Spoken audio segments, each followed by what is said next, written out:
I'm sorry, sir, but you can't send any swear words in a telegram. 11-pound boy arrived. Mother and child doing okay. Who said America was through? I'll repeat. A paid telegram to Dr. Murray Reed, 219 Temple Avenue, City. Congratulations, stop. Plans afoot for small party in your honor. Manville Penthouse next Saturday, 10 p.m. Stop. Maintain secrecy. Stop. Promise you most original party ever slated. Signed, your host. Yes, sir. I'll send that to the 8 addresses you gave me. Please deposit $3.36 in the coin box. Thank you. Gee, that guy's got a spooky voice. Maybe he's an undertaker. No, he's throwing a party.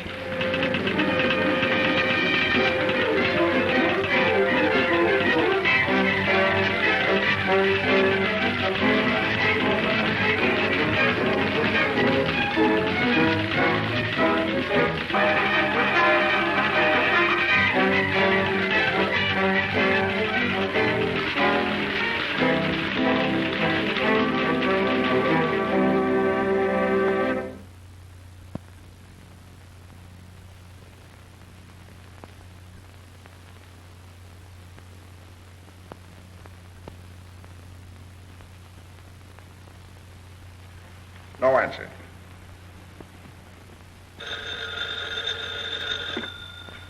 Hello? Oh, hello, Mr. Osgood. Why, no, of course I'm not too busy. I see you've gotten rid of young Abbott, Doctor. Thanks for acting so promptly.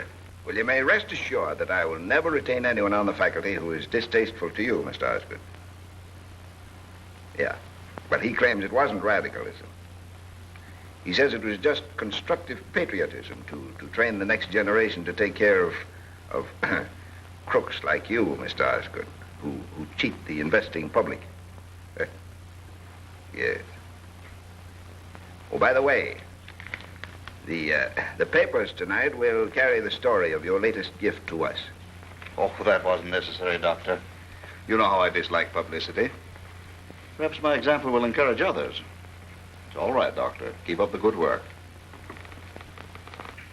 Get the afternoon papers. Clip all references to my gift to Rayburn University. Yes, sir. There's a Mr. Henry Abbott waiting to see you. Abbott? Probably wants me to have him reinstated in the university. Let him wait. Yes, sir. And get campaign headquarters. I want to talk to Burke. Yes, sir.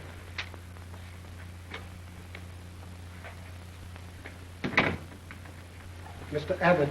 Yes. Mr. Osgood says for you to wait. Thank you.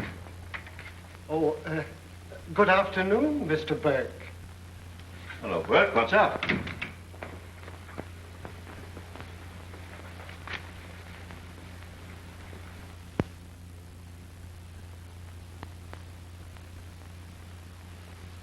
Is this true? 30 years ago, when I was a boy. Why didn't you tell me? You know what you've done? You've handed the mayor's chair to Tim Cronin's man on a platter. For 30 years I've been straight. There hasn't been a whisper. How did they find out?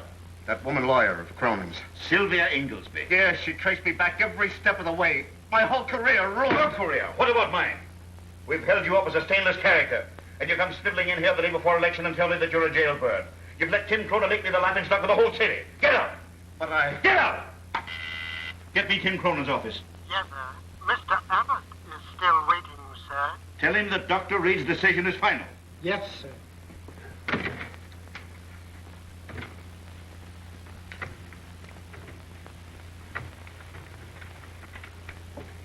Mr. Abbott. Yes. Mr. Osgood says to tell you that Dr. Reed's decision was final. Ask him if he needs a new candidate for mayor.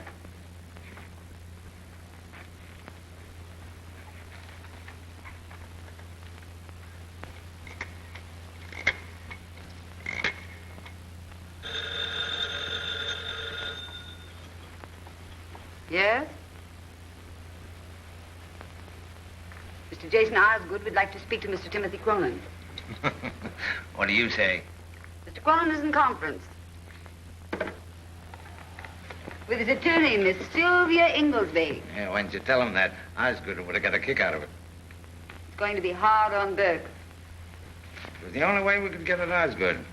We had to smash that good government league of his. And don't you waste any sympathy on Burke. He shouldn't have gotten our way. It must be nice to have everything your own way. You ought to know. Goodbye.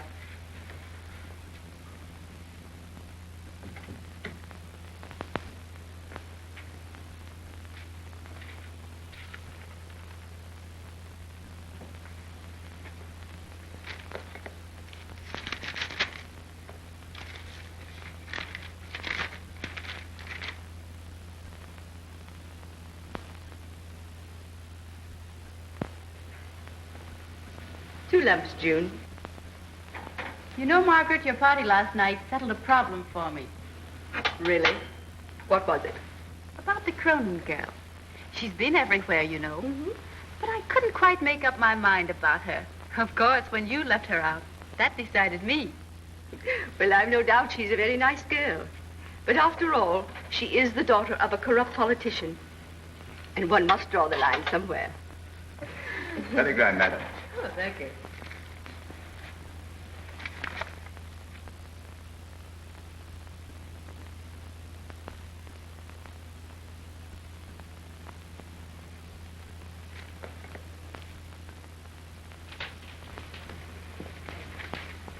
Another telegram, Miss Jean. Well, this certainly is our busy day.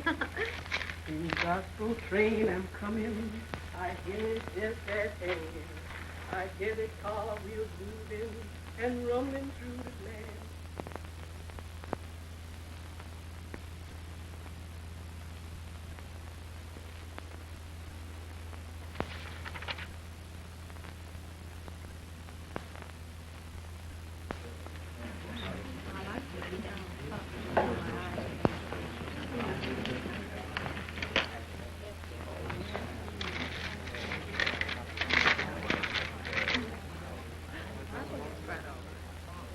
Congratulations. Good news, Mr. Abbott?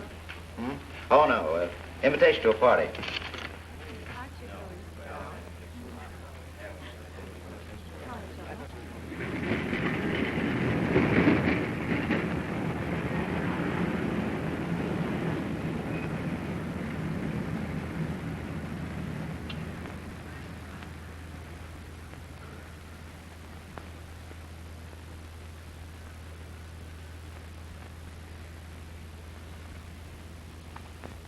You and I are old friends, Margaret. Own up now. It was you who sent that telegram. Until I entered this room 5 minutes ago and found you here, I hadn't the slightest idea whom I was to meet or who was giving the party. But seeing you here, I had my suspicions. And I'm hardly in the mood for any celebration, especially after what happened at the polls yesterday. The whole town's laughing at me. I've never been so humiliated in my life. When I think of what Tim Cronin did to me, All right, Jason. It wasn't you. So we'll go back to Dr. Reed. Well, I know nothing whatever about it. At least, nothing more than is contained in this telegram. Well, I think it's all a silly joke. Well, it was clever enough to bring us here. It was clever at that. Seems to me, Margaret, that somebody's trying to challenge your position as giving the city's most humorous parties. Well, tonight I'm quite content to be a guest. And when our host appears, I'm going to ask him to show me his house. The little I've seen is marvelous. But I don't like it. I don't like it a bit.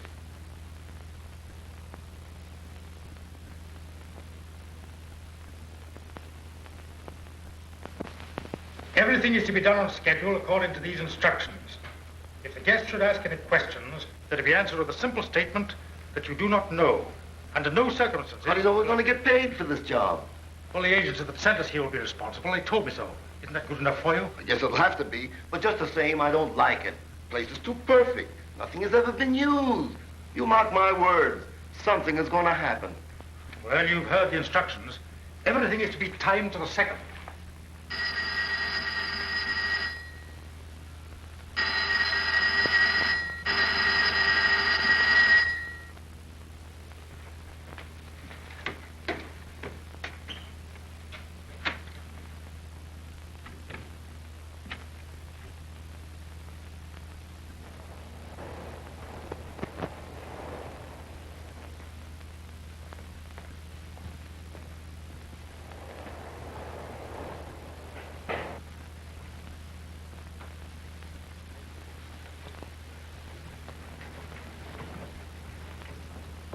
Don't think I'm through. Just now, Tim Cronin's in control. But Cronin's a crook, and crooks are always greedy. He'll make mistakes, and then I'll have him. Cronin's a dangerous man, Mr. Osgood. I've heard some terrible stories about him. Anything you've read about Cronin, you can multiply by 2. The man's utterly unscrupulous. What name shall I say? Well, somebody's got a sense of humor.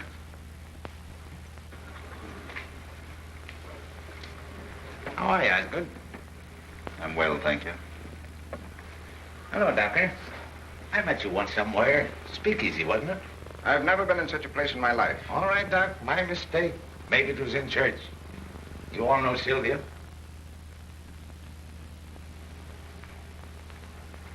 This, I believe, is Mrs. Chisholm. I've heard my daughter speak of you quite recently, in fact. She's a very charming girl. Yeah. I'll tell her you said so.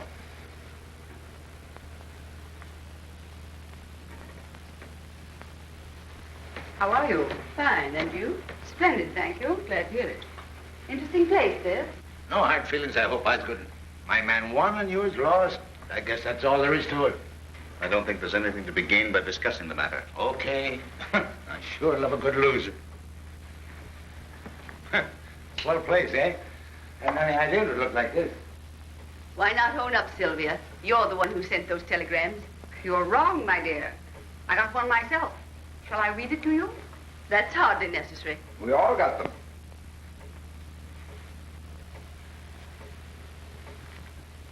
The grandest city in the world.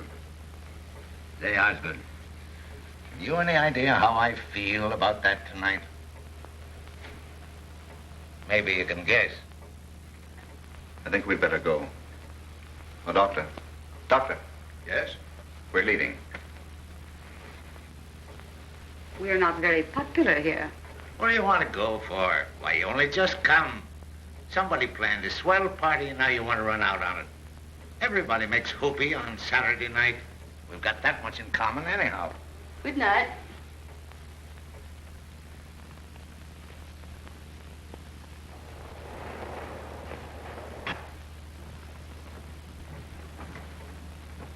Hello, folks. Well, this is a surprise. Why don't they build elevators all the way up to penthouses? Good evening, Miss Chisholm. Good evening. Mr. Osgood. How are you? Doctor. How do you do? Well, Sylvia. And Cronin. Hey, this is swell of you, Tim. I suppose it's your way of celebrating. Considerate of you to invite Osgood, and very nice of him to accept.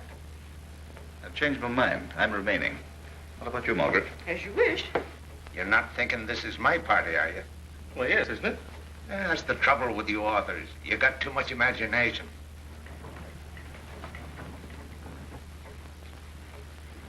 Name, please. Hello, everybody. Friends and enemies. Oh, this is Rich. How are you, Margaret? Hello. Which one do I thank? Hello, Osgood. Why, Doctor, is this a pleasure or is it a pleasure? Hello, Sylvia. Is this your idea of a joke, Mr. Abbott? What, meeting you? You should take yourself more seriously, Doctor. Hello, Jim. I'm asking if you invited me here as a perverted joke on myself. If so, I will... I? Why, Doctor, have you forgotten? I'm one of the unemployed. Oh, allow me, Mr. Cronin, Mr. Abbott. Isn't this your party? I wish I could plead guilty, but I don't run to this sort of thing. My guess is as good as anyone's. I picked Jean Trent. Oh, that's impossible. She wouldn't have asked me. Oh, don't be silly, Jim.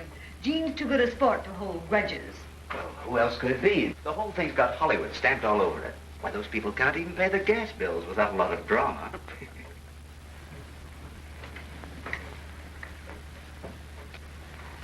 Miss Jean Trent. Hello, Jean. Hello, Henry. There she is. What did I tell you? Thrilled.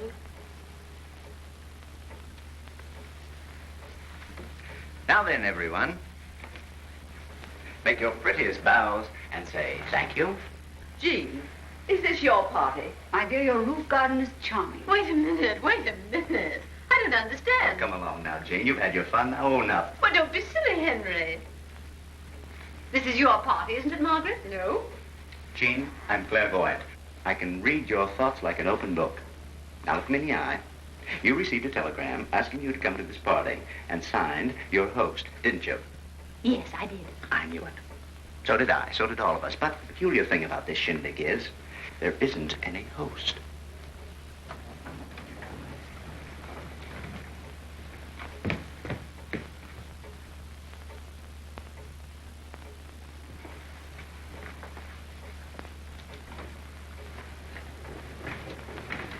What name did you say, sir?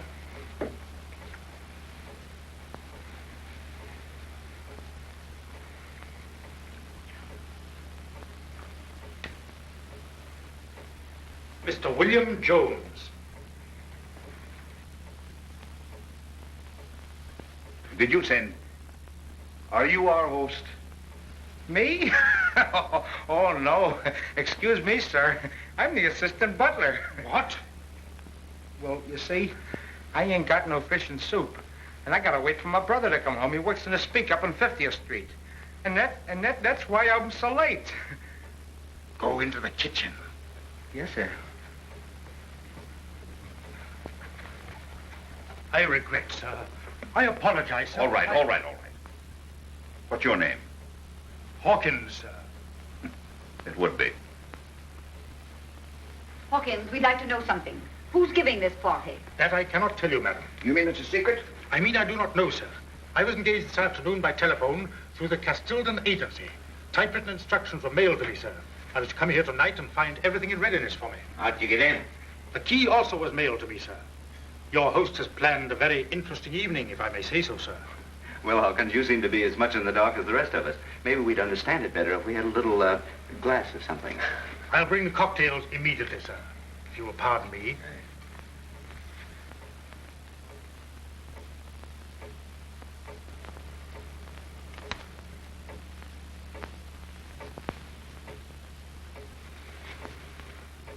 Don't turn that thing on, Hawkins. It makes such a beastly noise. If you don't mind, sir. Oh, but I do mind. I'm sorry, sir, but my instructions were to turn the radio on at this particular time.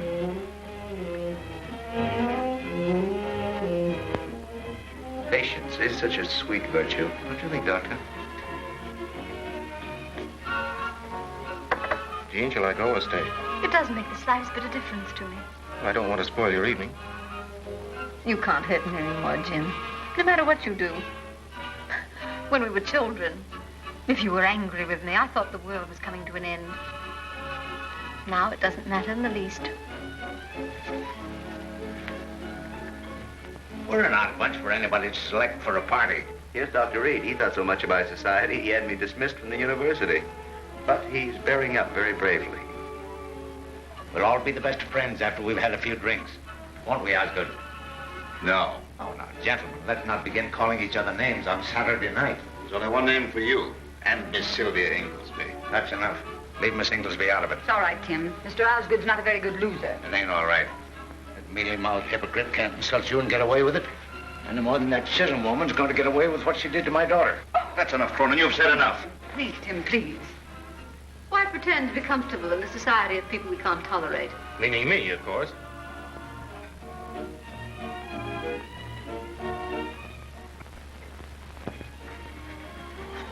Please.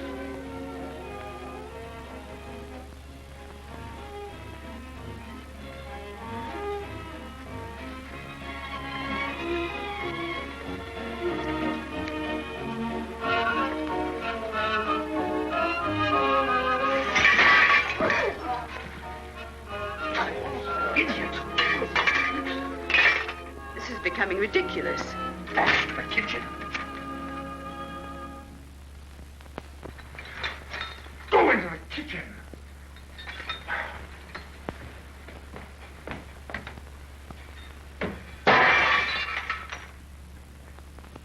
Jason, will you take me home? Certainly. I'm going too. Are you coming, Doctor? Wait! Don't anyone leave. This is Station WITS, WITS, broadcasting. I trust you have enjoyed the first part of the evening's entertainment. You are now listening to the voice of your host. Ladies and gentlemen, you are promised the most original party ever given in this city. Tonight, my friends, we are to play an amusing game in which each of you will have ample opportunity to use your brain. This may be fun after all. Now we'll clear up this mystery. He's very clever, whoever he is. It doesn't sound like any voice I've ever heard. But where can he be? Probably sitting in another room with one of those trick microphones hooked up to this thing. I warn you, however, the stakes will be high, for tonight you are commanded to play an absorbing game, a game of death.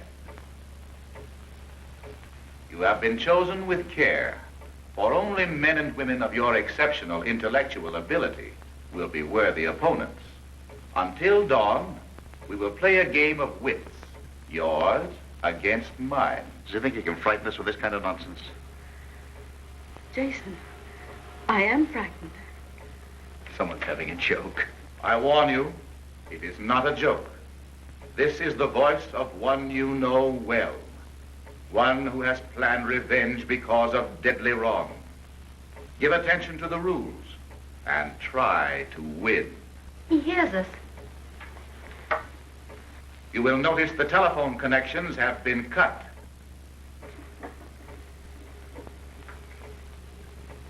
This is ridiculous.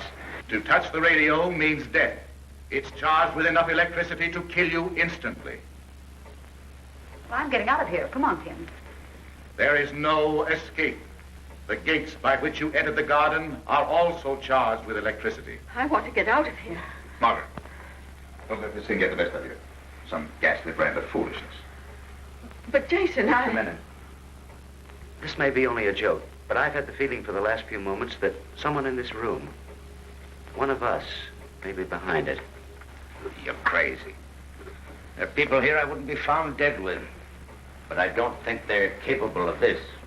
Thanks. Every one of you has some secret which you hide from the world. Through these weaknesses, I will attack you. If one of my guests lacks the courage to play the game with me, I have provided a simple means of escape. If you will look on the shelf above the fireplace, you will find a small bottle.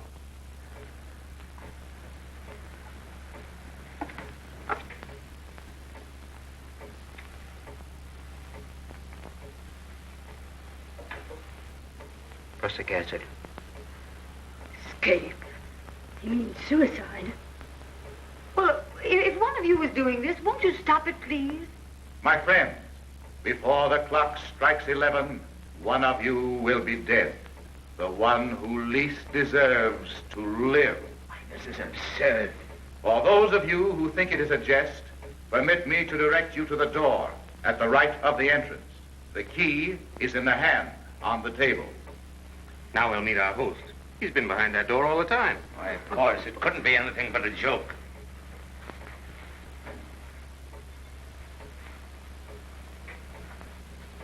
Come on, give him a reception.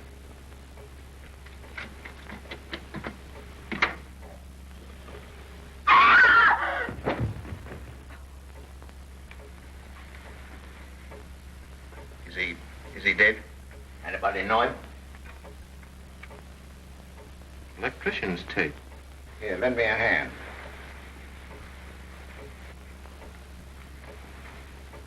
Gene. Gene, come back here. Come back here. Gene, come back. Don't be killed.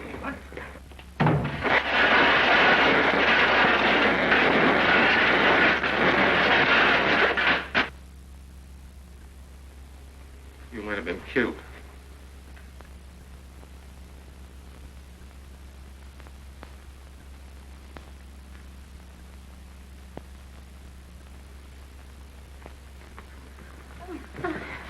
There, dear.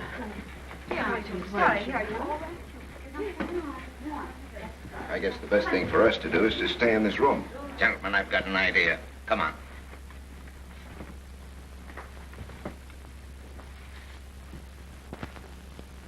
That butler must know something.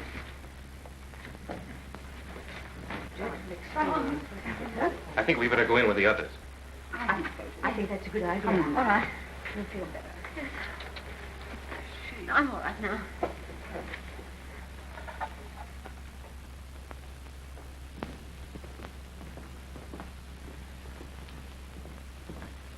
Yeah? Then what? Come on, spill it. Then I came here, sir.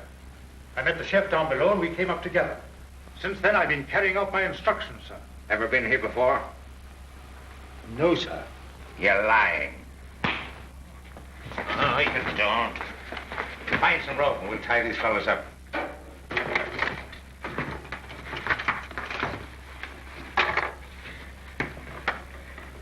You're out of circulation for a while. Did your instructions tell you what to do now? We've got to find the man who hired them. If we're going to get out of here alive, we've got to find out who's back of this. I suggest we give this place as thorough an examination as we can. As we dare. If you'll allow me, I'll divide you into searching parties. Shoot. Miss Inglesby, you go with Jean and Margaret. Examine the bedrooms thoroughly. Abbott and Cronin take the dining room and the floor beyond. Jim and the doctor can take the garden. What about the living room? I'll go through that myself. Let's go.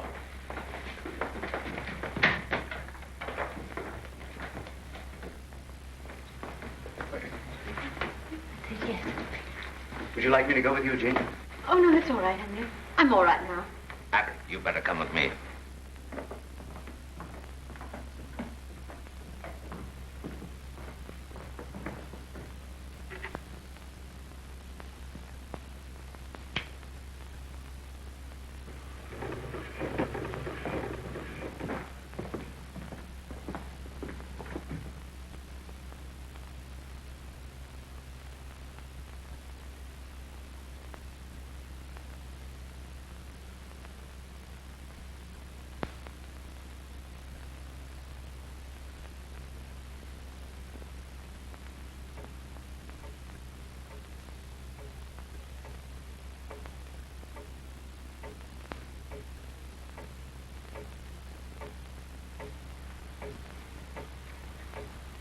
Can you hear me? It's Jason Osgood. There's nobody else in here. You said you were going to kill me. Well, I make it worth your while to let me out of this. Don't you understand? I'm not trying to threaten you. I'm trying to make a bargain. I'll give you $50,000. I won't try to find out who you are. I'll give you $100,000. More than that if you give me time to get it.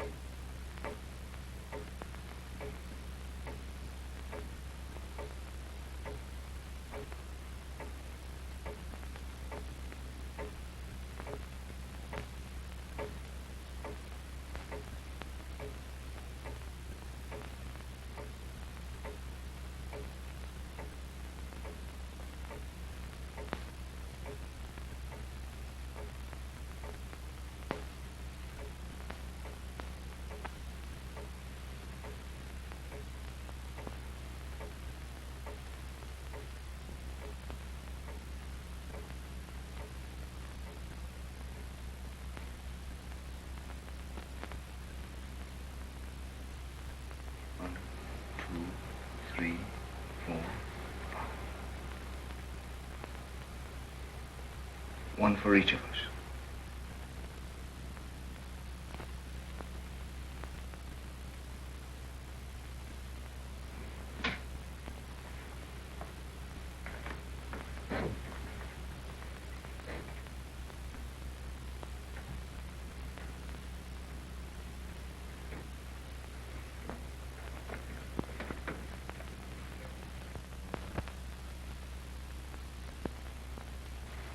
Come on, let's get back.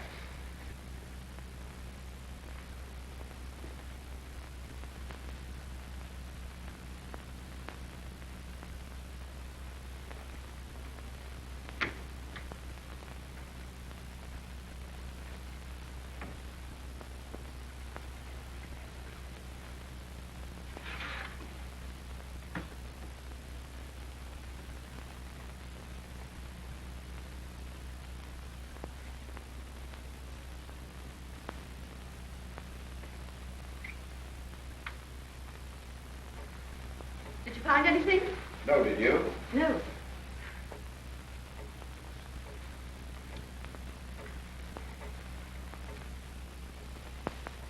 Where's Mr. Osgood? Right here. Oh, Jason. I thought we might need something. Hey, you're not so bad after all, Osgood. Thanks.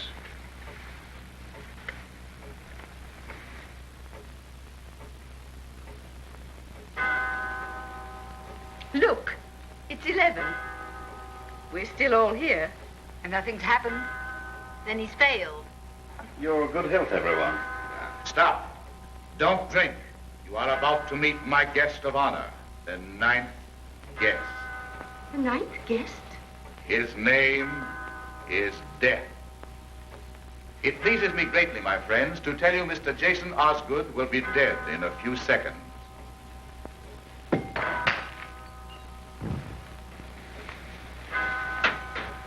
Let me get his pulse.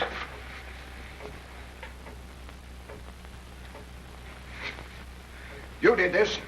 You're crazy. You wanted him out of the way so you and your crowd could do as you pleased. Now he's gone. You killed him. Why, you fool. Don't do that. You hated him. We all know that. Sure, I hated him. But not enough to kill him. You don't have to stand this kind of talk, Tim. Please, please, we've got to keep our heads. My friends, none of you is guilty of the death of this man. He was the agent of his own death. The drinks he offered you were poisoned. When he opened the bottle of prussic acid, he cut himself on the poisoned cap. Stop it!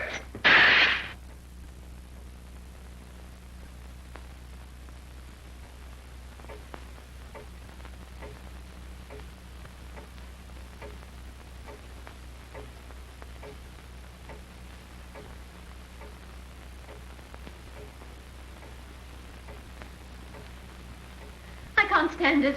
I can't stand it any longer. Oh, please, dear. Control yourself. You must. For all of us. It's that clock. Won't someone stop it? That won't do any good, Miss Chisholm. Oh, but it's that ticking. He said another one of us would be gone at 12. Now, listen. We've all been told we're going to die. The next one in 15 minutes. Osgood weakened. He's dead. All we've got to do is keep our heads and nothing can happen to us. You want us to sit here like a lot of sheep waiting to be killed? Can't we do anything to fight back? Don't you see that's just what he wants us to do? Suppose we should fight back. What would we be fighting? Shadows. There must be some hiding place. He's here somewhere. Search the apartment. This is not a game of slaughter. It is a game of skill. We're trapped by a maniac. You boasted you had the whole police force in your hands. Can't you do something? What can I do? With the wires cut, how can I reach him? Tim. My friends, this is a game in which you take one side and I the other, with Death as the referee. If I lose, I will appear and die before you all. That butler hasn't heard a word of this. I'm going to take him to the gate and tell him to get out. If he hesitates, we'll know he's in on this. Come on. If he's killed, that's murder. Murder. We're fighting for our lives.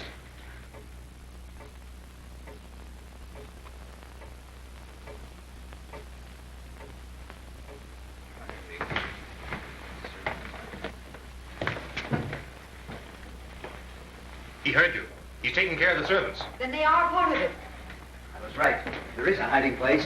Somebody untied them. They couldn't just float away. Somebody untied him, all right. That somebody is one of us. I want a showdown. Do you dare to imply that I would... Dare? Me? Caught like a rat? You bet I dare. If you're not doing this, one of the others is. Why, you can't talk to decent people that way. Tim, Dr. Reed. Stop it, you hear? You're acting like a couple of caged animals. That's what we are, caged. Can't you realize we've got to stick together? If we don't, we'll all be dead before morning. Get back in that living room. Sit still and don't answer a single challenge the voice offers. I tell you, nothing can happen. Sit still, nothing. I'm going to find those servants. I'm going with you. Well, go ahead. It's your funeral. Well, we better keep an eye out.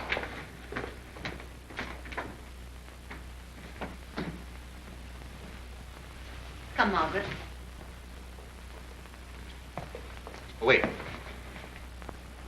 I don't want you to go. What right have you to tell me what to do? Oh, Jean, please. And please stop pretending. Pretending? Yes. Your sudden anxiety for me is a little absurd. You won't listen? No.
We've been in there.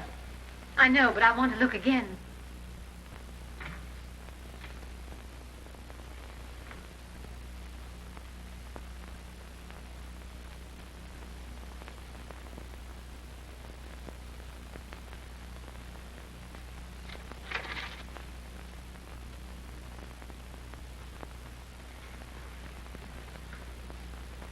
Did you find anything? Did you find anything? No. Come along, then. The others will be wondering where we are.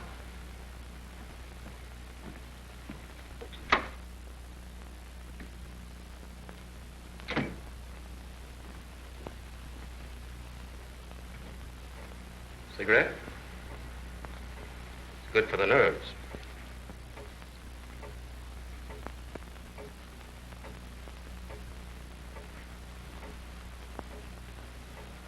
No, thanks. I'll smoke my own.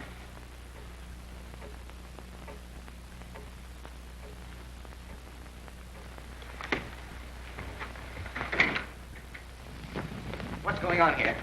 Well, I tried to attract attention by burning some newspapers on the parapet, but I don't suppose anybody can see the blaze. 50 stories up, you might as well wave a lighted match. Well, the setbacks begin 10 stories down. I couldn't throw a message beyond them. I tried. You might have set the place on fire. It's like a cheap movie. Now, perhaps you'll listen to me. We've got to fight this thing with common sense. If we all stay inside and keep quiet, we'll be safe. Now, come on. If I thought that you... Oh, please, gentlemen, let's go inside. Find anything, Chisholm? No. Well, are you going to tell them or must I? I don't know what you mean. Oh, yes, you do. We were searching the front bedroom. You didn't know I saw you, but I did. Jean, please. Well, there's a table by the bed. There was nothing on it when we went there first. But when we went back, there was an envelope there. I saw Margaret pick it up and read it. And then she hid it in her dress. Margaret. Margaret, what was it? Let's see that letter. It isn't true. Jean, you're sure? Well, yes, of course. Sylvia, you and Jean take her to another room and search her. You wouldn't dare. Will you let us have that letter?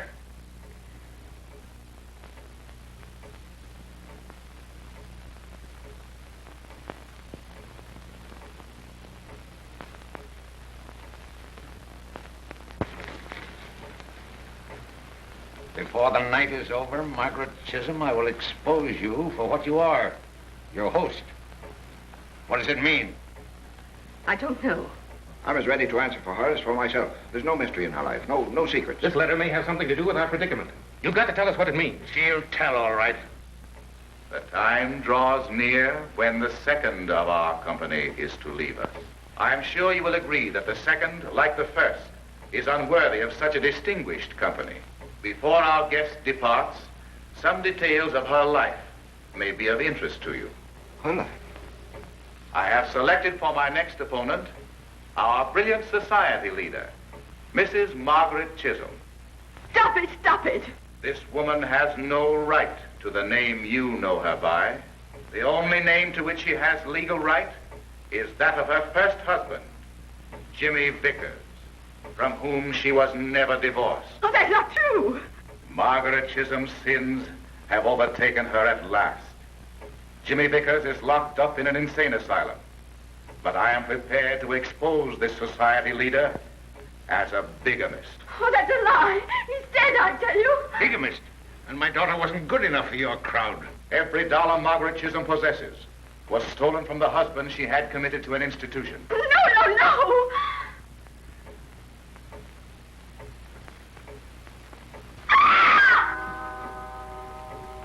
Margaret!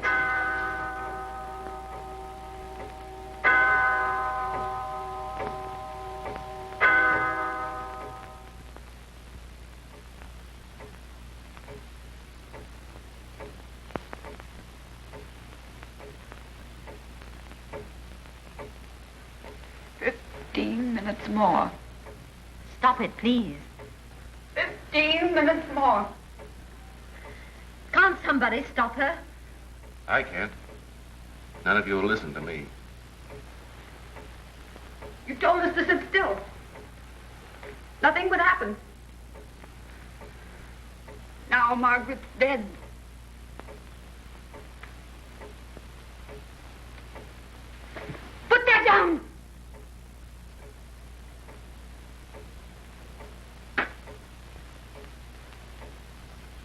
She killed herself. They were both killed by their own weakness. Just as that radio voice said all of us would be. It's one of us. It must be. We've looked everywhere. Yet the servants disappeared. Somebody helped them. And that letter. Somebody put it where Margaret would find it. 15 minutes more. Peter said another would go. You're the only one here would like to kill me. Now Osgood's gone. I never earned the reputation of a killer. You have. You yellow school teacher. Jim, please. We're playing right into their hands, just as we did both times before. You said it was one of us. How do we know it isn't you, Doctor?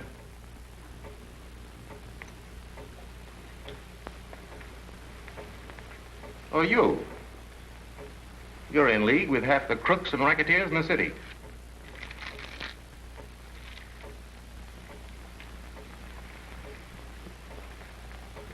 There are 6 of us left. And everyone has something against somebody here. I never harmed anyone. You kicked me out of the university without a chance to defend myself. Please. I had to put you out because I didn't like your opinions nor your sneering, arrogant vanity. How do we know it isn't Abbott? You have reason to hate Dr. Reed. How do we know you haven't something against all of us? Why do you leave yourself out? Wait. Please don't. Yes, why? There's only one person I know who'd be happy to see me dead, and that's you, Jim. Well, that isn't true, Jean. I think you're a little snob, eaten up with self-importance, but I wouldn't kill you. Oh, yes, you would. I'll tell you all something you don't know about us. Jim and I were brought up together. Our fathers were friends. We were in love. But I soon got over it when I found out Jim hadn't an ideal in the world but money. Our fathers between them owned the Chetwood estate. They left it to us with a proviso that it couldn't be sold unless we both agreed, because they thought we'd be married and live there. When Jim found out there was oil on the land, he wanted to sell it. But I refused. That's when he turned against me in his newspaper column and tried to ruin my career. That's why I think you'd like to see me dead. You'd be a millionaire if you could sell Chetwood.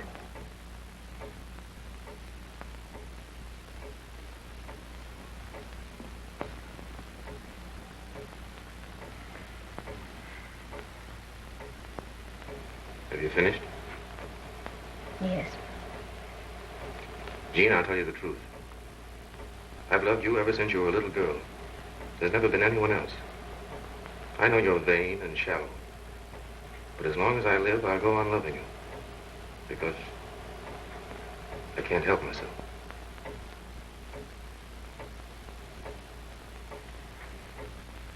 Now you've heard all about us, and Abbott, and the doctor.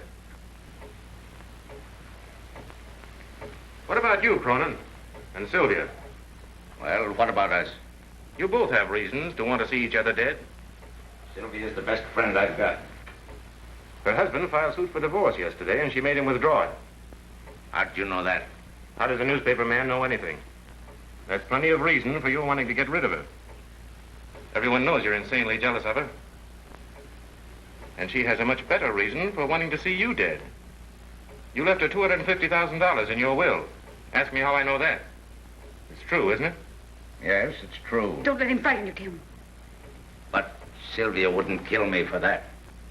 There are men within a dozen blocks of here who would kill you for much less.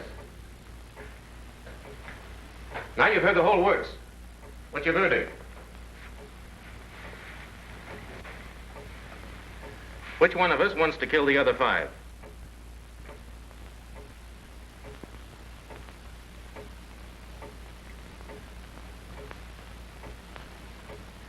Don't all speak at once.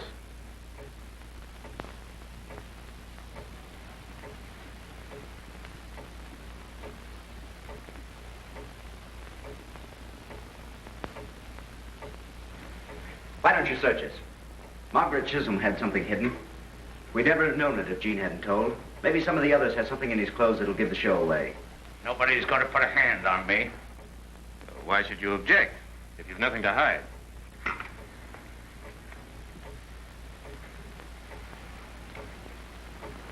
Well? Tim, please, Tim. Make you feel any more secure? There it is. I'll take it. I've got enemies enough. I always carry a gun. Search him. Take him, and you'll be sorry for something. What's this? The radio tube. It was you. Where did that thing come from?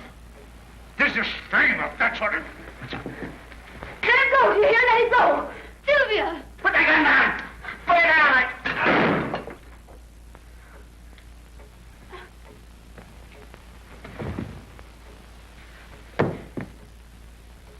Tim! Tim! I killed him. Tim! Oh, Tim, Tim! I didn't mean to do it, Tim, Tim!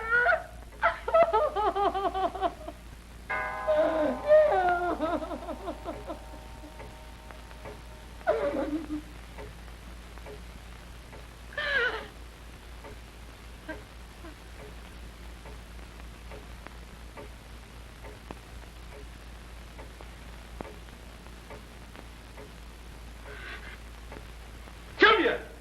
Stop. Sylvia, come back! Sylvia! Sylvia!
Drink this. Jean.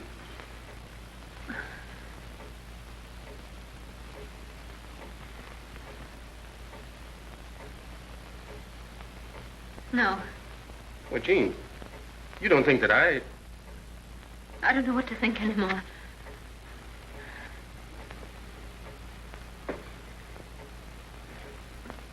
So we're all right, Jean. We're going to get out of this place. I know I'm going to die. You're not. The others all did something. They brought it on themselves. We won't. I love you, Jean.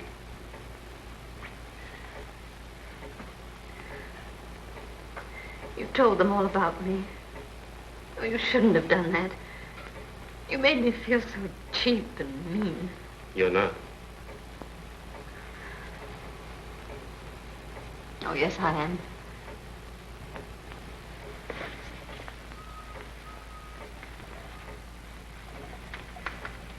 Ever since that awful thing happened to Sylvia, I've been thinking. I've been seeing myself as others see me for the first time. As you've seen me. You're adorable. You tried to help a selfish, arrogant girl. And she just thought you were greedy. What difference does that make? You're a success now. Oh, no, I'm not.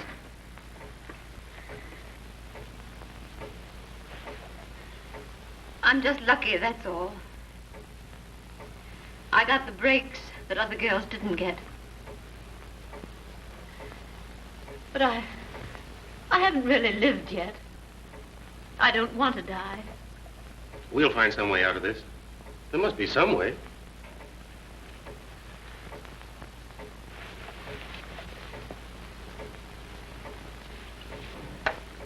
Here, drink this. Yes, Jim.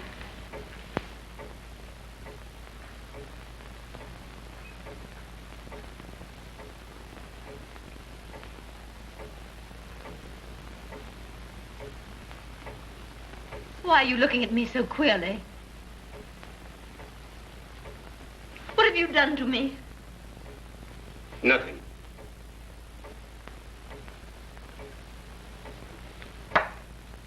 Now you satisfied?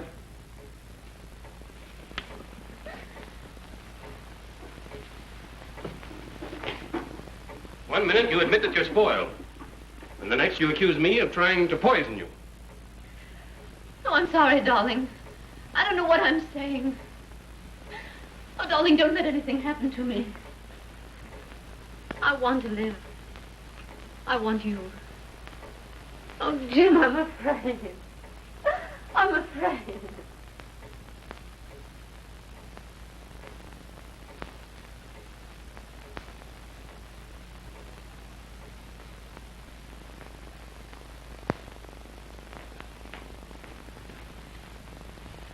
Come, pull yourself together, Abbott. I'm all right. Stop trying to take care of me. Let's go inside. I don't feel safe out here. Safe? Do you feel safe in there where 3 of them died already? Oh, come along. Come on, let's go inside. I'm all right. Leave me alone. Take your hands off me. Come on. Come away from that. Will you leave me alone?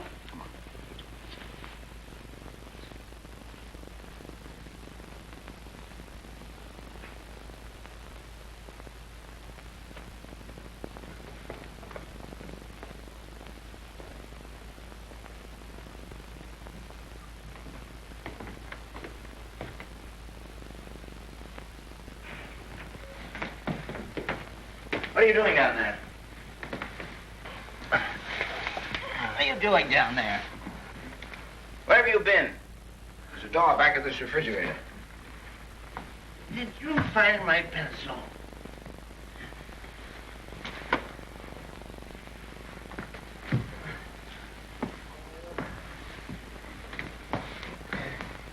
I've got it here. Lend me a hand.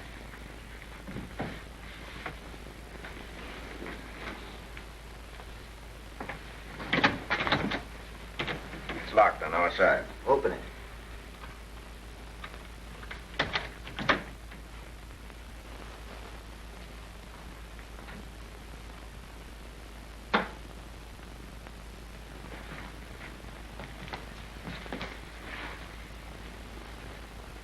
They're drugged. For goodness sake. Oh, my pencil. I found my pencil. What do you know about this? Please. What architecture? Boy, oh boy. Eeny, meeny, miny, mo. I think that was... Oh, he's drunk. Yes, right, mister. He's drunk. Come on, let's get out of here. That's a good idea. Let's get out of here.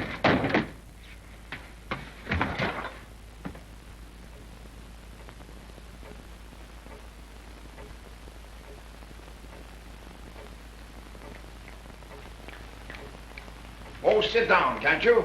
There's nothing to be gained by being a coward. You can't talk to me like that. If you're brave, it's because you've got nothing to be afraid of. I think you planned this whole thing yourself. Stop it. Can't you see what you're doing? You're fighting just as the others did before they were killed. Jean's right. It's what I've told you all along. For heaven's sake, keep still.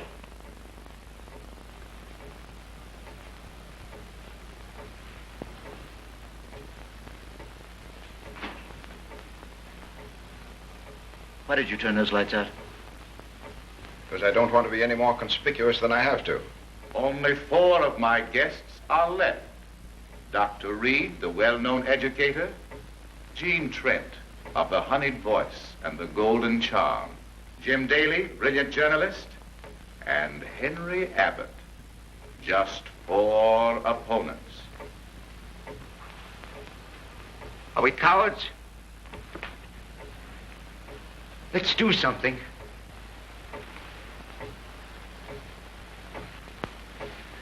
Let's die fighting. My friends, permit me to remind you that there is but one danger in this room. The danger that you may not outwit me. You haven't the courage to fight this through. He hears us. Oh, where is he hidden?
He's dead.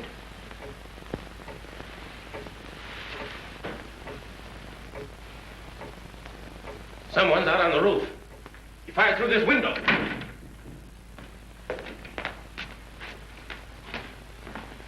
Jim!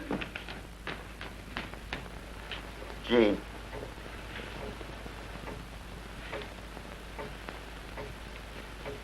Henry. What's happened? Looks like someone's a bad shot. Oh, Henry. Are you hurt badly? No, I don't think so.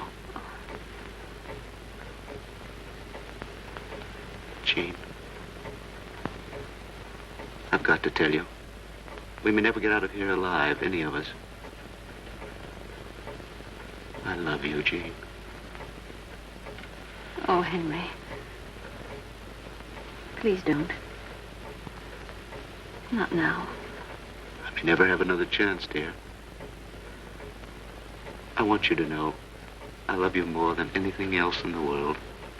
I have for ever so long. I wouldn't have dared tell you, except...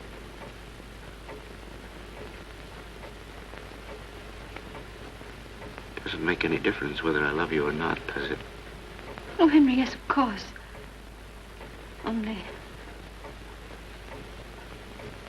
Only just now we've got to find Jim.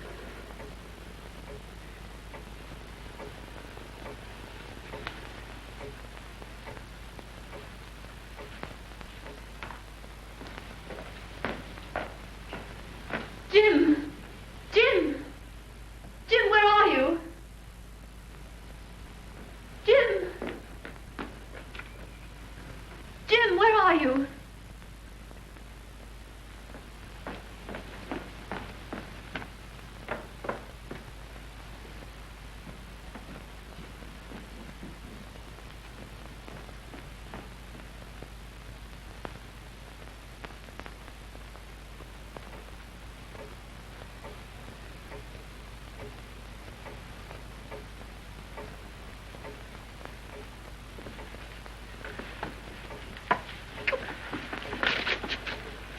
What are you doing?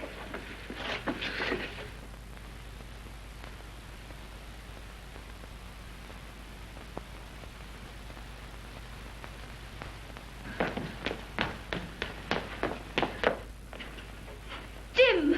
Take a tape off my eyes. Do you want to kill me the way you did all the Why others? have you got him tied up like that? Come to your senses, Jean. You realize this man has killed 5 of your friends here tonight?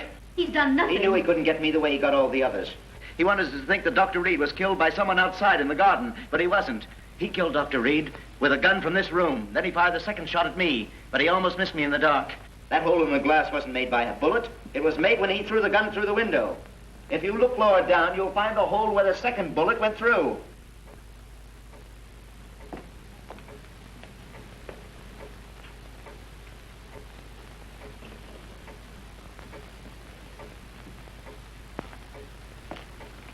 Take that strip off his eyes. Jean, you don't understand. Take that tape off his eyes, quick! Jean, put that gun down. I mean it.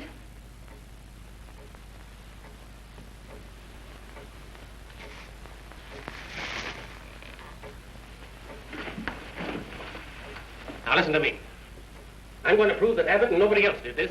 He planned the whole ghastly party. For a long time, I couldn't see that any of our crowd could be guilty. And then suddenly it dawned on me. Abbott was the only one in the room that the voice answered directly. It never answered anybody else. Don't you believe him, Gene? Now I know who was in that closet. You introduced me to him months ago. He was a young electrical engineer. You brought him here to wire this place, and then you killed him. He's lying, Gene. Killed him in cold blood, just like you did the others. You killed him to keep your secret. Didn't you? Wait. Don't anyone leave. What is it? This is Station WITS, WITS Broadcasting. I trust you have enjoyed the first part of the evening's entertainment. You are now listening to the voice of your host. Now do you believe me? Abbott sat in his chair every chance he could get tonight. He was in it every time the radio voice started to speak. Listen to another.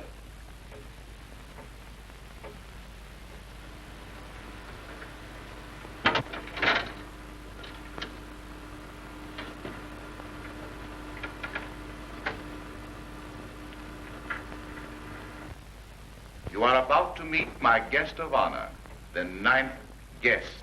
His name is Death. I have selected for my next opponent our brilliant society leader, Mrs. Margaret. No, you don't. Don't move, Henry.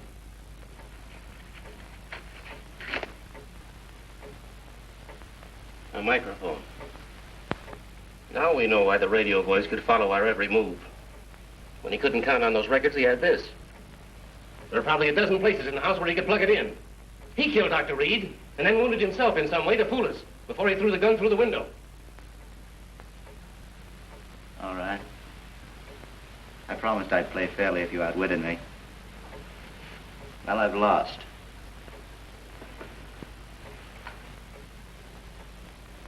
You think I'm mad, don't you? I can see it in your eyes. Me, mad? I'm not mad. Is a man mad because he kills his enemies? I saved every cent for years to get you together like this. I rented this place under an assumed name so I could kill you. What have we done that you should want to murder us? Osgood ruined my father in the market and he shot himself. My mother died in poverty. But I didn't kill Osgood. I didn't have to. I knew he'd do anything to save his own skin. That's why I poisoned the cap of that prussic acid bottle. His own greed killed him. That doesn't account for Margaret and the rest of them.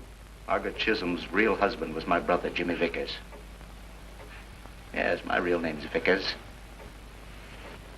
You remember, don't you, Jim? The Vickers disgrace made fine copy for your paper. It got you your first real break. Margaret Chisholm bled my brother for every cent and left him to die in an insane asylum. But I didn't kill her either. I didn't have to. I knew she'd take the coward's way out, and she did. Sylvia Inglesby handled Margaret Chisholm's case against my brother, and Cronin pulled political strings to help her do it. He's known for years she was an imposter. But he kept still because he was counting on her to have his daughter socially set. Then why did you struggle with Sylvia over the gun? You tried to save Cronin's life. I struggled to fool the rest of you. But while I struggled, I made Sylvia point that gun at Cronin and kill him. A life for a life. Isn't that what the Bible says? Oh, Jim, I can't stand anymore. You think I shouldn't have killed Dr. Reed, don't you? Well, he killed me, my future, when he had me thrown out of the university. What have you got against Jean? I always loved Jean. I wanted you, Jean. I wanted to take you with me. It was the only way I could have you. He's mad. I promised if you'd win the game, I'd die in front of you.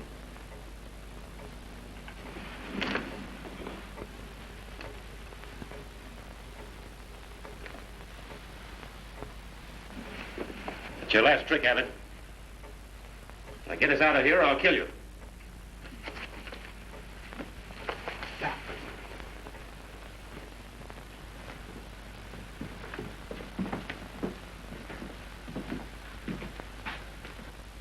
Where's the switch?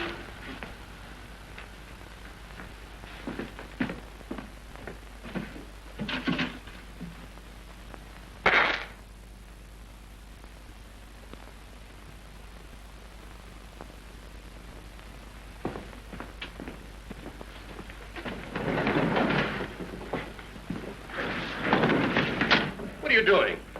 You needn't worry about me. Trials are such messy things.